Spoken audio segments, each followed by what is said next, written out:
What's going on, my brothers and sisters? It's your boy JT, and we're back with another episode of South Stand Signings, and today is a big one. It is juicier than the finest A4 Wagyu steak that money can buy, because we're moving back in for that man, Rodrigo De Paul. I can't believe it. I'm sure you guys can't believe it at home either. And boy, that is not it. It is a whole day of crazy transfer rumors once more. Victor Orta and Radrizzani are preparing to throw the kitchen sink at this summer transfer window, and I can't wait. That's right, we're talking major developments in Barcelona's pursuit of Raphinha, and it looks like it's going to be off the table. We're talking Calvin Ramsay. We're talking massive updates in the quest for Sergino Dest, not desk. And that might not be all we're going for, because there's another Brazilian that's currently playing in the Premier League that is out of favour at his club that Leeds could be looking to nab up as well. And just as a little side note, there's also rumours that Leeds are going to be raiding both Tottenham and Burnley for Harry Winks and Nathan Collins respectively. There is so much to break down, so much to digest, so get that digestive in a hot mug of tea, son, because it's time to go through all of this tonight's and tomorrow morning's breaking Leeds United transfer news. And we start, of course, with that main man, Rodrigo De Paul. Rodrigo De Paul, should I say. You need to get the sauce, the emphasis on his name, because he is one of the sauciest midfielders to ever grace the beautiful game. We were in for him, of course, a couple of years ago. We've been really after Rodrigo De Paul when he was pulling up trees at Udinese, to say the least. Unfortunately, we were unable to get him. It did look like we were haggling over a couple of £1 million here, a couple of £1 million there. Then you got Phil Hay coming out and saying we were never really in the battle to get him in the first place. Well, now Victor Orta is lining up what he is calling a landmark move. They want to make a statement transfer this window, a transfer that sends shockwaves through the rest of the Premier League, and it tells you Leeds United are back, and we're back with a bang. And as we were talking about before, we might not be losing some of our other players as well. Let's have a little look at some of the articles that are breaking through this morning, though. And bang, here we go. This is the first article in question. Rodrigo De Paul back on Leeds United radar as key White's figure plans to make statement transfer. You hear that? Statement transfer. That's what I'm talking about, baby. Leeds United are reportedly back in the mix for Rodrigo De Paul after failing to land their central midfielder in the summer of 2020. De Paul has finished an exceptional season with Udinese, where he had become their talisman. Despite Leeds' best efforts, the 25-year-old would go on to spend another season at the Serie A club before moving to Atletico Madrid in July 2021, where of course he did sign a 5-year contract. Failed to make the desired impact during his time at Atletico Madrid, with just the 4 goals and 2 assists coming in his 48 appearances. And of course he is competing, as they say here, with Koke Carrasco, Geoffrey Kondogbia for a spot in Diego Simeone's midfield. Now this is where we get a little bit more meat on the bones here. Leeds tip for Rodrigo De Paul. They've been trying to get him since 2020, Jones wrote for Give Me Sport. And while he is part of an Atletico Madrid side that have higher ambitions than Leeds right now,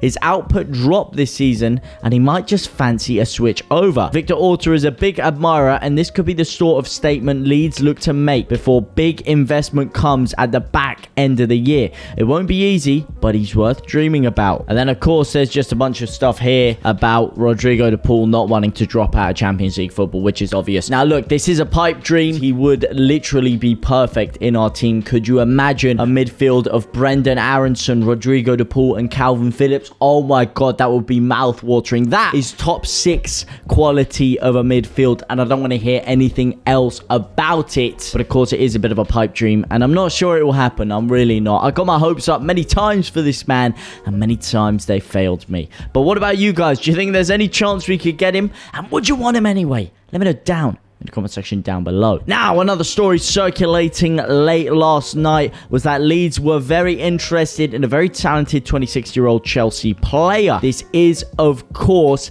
of Kennedy. I was going to say fringe. That's what it says here. Fringe man Kennedy. And Kennedy himself hasn't really set the world alight. Even when he's gone around the place, he went over to Newcastle on loan. That, for me, was his big opportunity to really, you know, make a statement for himself, stamp his foot down, and make himself a Premier League starter. However, he failed to really kick on at Newcastle, and since then, I don't know. I'm not sure. At 26 years old, I think he's a bit past it, if you ask me. But we'll carry on reading. The report explains that Kennedy's final day appearance in Chelsea's win against Watford could help attract interest in him. Kennedy, who's entering the final year of his contract, is a versatile left-sided player that could be deployed as either a winger or wing-back, which should obviously be of key interest to us because of our deficiencies in the fullback/wing-back area. Waffle, waffle, waffle, waffle, waffle, waffle, waffle, waffle, waffle. Leeds are interested in him in 2015. Yeah, guess what? We were also interested in Victor Ababo in 2016. Doesn't mean we want him now, fella. So for me, this is a big fat drop. I'm not sure about you guys. Another story circulating, though, is this man, Sergino Dest. Sam Stone at 9:30 last night wrote, Sergino Dest could give Leeds United a wing-back threat with Stuart Dallas injured. Referring to a previous report on Wednesday that we had our eyes on the versatile fullback, Luke Ayling, and injured Stuart Dallas. Obviously, we've got big deficiencies in that area. However, the problem with Sergino Dest, and we're going to go on to it in a second with Raphinha, is that Raphinha is no longer going to be on Barcelona's radar. Barcelona have basically come out and they said, we've got no money. We can't afford to buy him. So basically, what's happened this whole time is Deco and Barcelona have basically unsettled a player, sold him a pipe dream about going to Barcelona, and now Barcelona have turned around and said, you know what, pal, we don't actually have the money for you, fella. I don't know how they're going to manage to get him over there.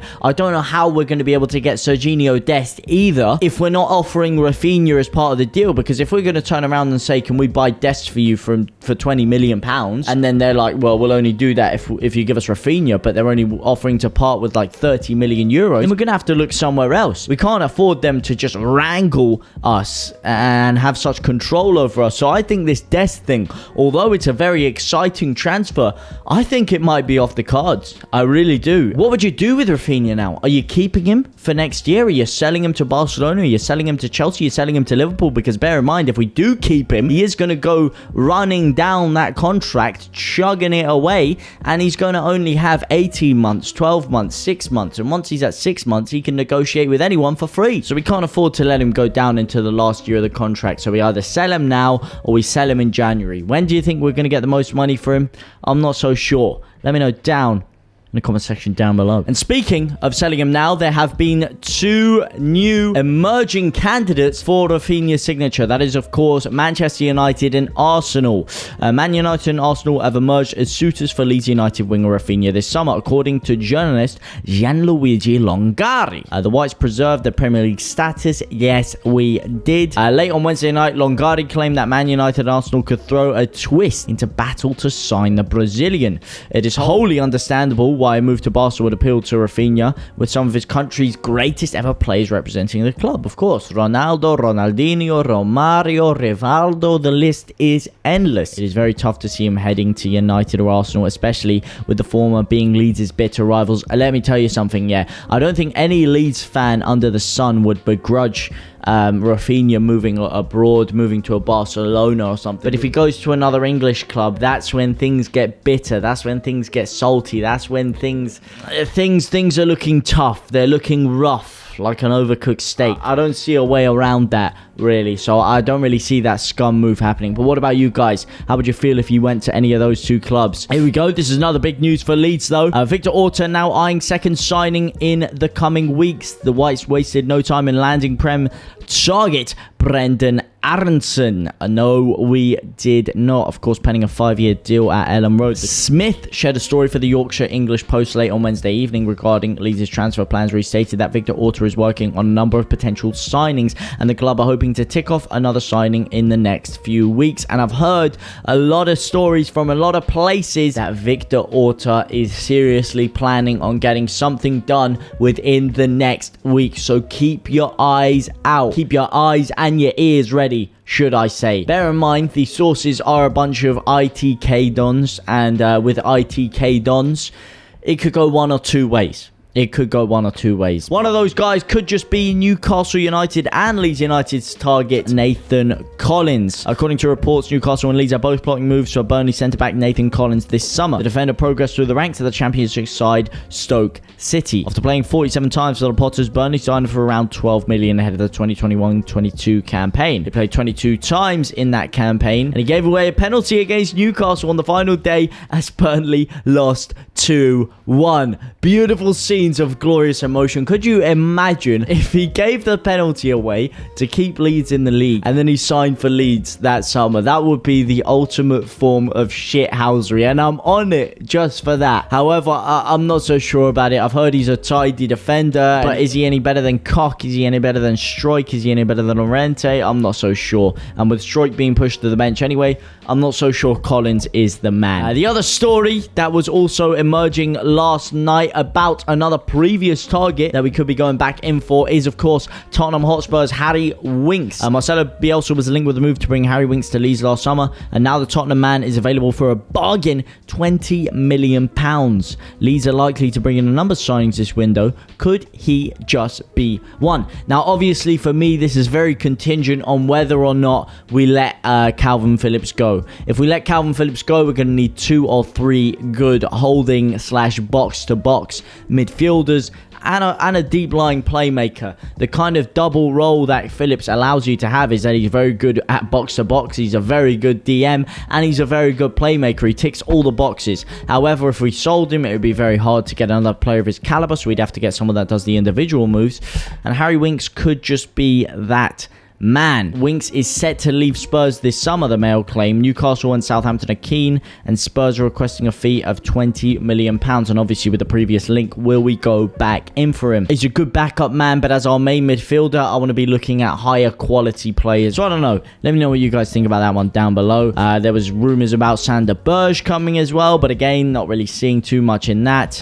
There was a weird story about Almiron potentially making a swap deal with Jack Harrison, and then there was another update on, of course, Calvin Ramsay. People basically saying he's a very, very good fit for Leeds, and I've heard rumblings that he is going to be making a decision about his future very, very imminently, whether that would be to go to Bologna or to go to Leeds or to go to Liverpool. We don't know yet, but with Leeds potentially making a signing next week, like I said, could it just be Calvin Ramsay? Who knows? Let me know what you guys think about all those transfers down in the comment section down below. But for now, guys, I will see ya very, very soon. Au revoir, my brothers and sisters.